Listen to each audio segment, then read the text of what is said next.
લોકસભાના ભારતીય જનતા પાર્ટીના લોકપ્રિય ઉમેદવાર શ્રી ભરતસિંહ ડાભીની વિજય સંકલ્પ સભા વેળાએ જનસભાને સંબોધિત કરી જંગી લીડ સાથે વિજય પ્રાપ્ત થાય તેવી શુભકામનાઓ પાઠવી ખૂબ મોટી સંખ્યામાં લોકસભાની જનમેદનીએ વિજય સંકલ્પ યાત્રામાં ઉપસ્થિત રહી 5 લાખથી વધુ મતોથી જીતવાનો પાટણ લોકસભાની જનતાએ સંકલ્પ લીધો।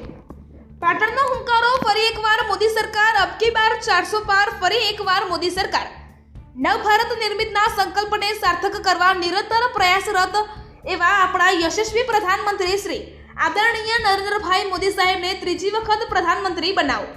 પાટણ લોકસભાના મત વિસ્તારના સૌ લોકસભા વાસીઓને આદરણીય પ્રધાનમંત્રી શ્રી નરેન્દ્રભાઈ મોદી સાહેબના કમળરૂપી પ્રતીક શ્રી ભરતસિંહ ડાભીને વિજય બનાવવા સંકલ્પ કરીએ। આ યાત્રામાં ઉપસ્થિત રહ્યા પાટણ જિલ્લાના ભાજપના પ્રમુખ અધ્યક્ષ દશરથજી ઠાકોર, પૂર્વ કેબિનેટ મંત્રી દિલીપકુમાર વિરાજી ઠાકોર, રાધનપુર વિધાનસભાના ધારાસભ્ય લવિંગજી ઠાકોર, મોટી સંખ્યામાં કાર્યકરો, ભાઈઓ બહેનો ઉપસ્થિત રહ્યા તથા પાટણ જિલ્લાના મત વિસ્તારના ભાઈઓ બહેનો મોટી સંખ્યામાં ઉપસ્થિત રહ્યા। અહેવાલ મુકેશ ઠાકોર, ચાણસ્મા।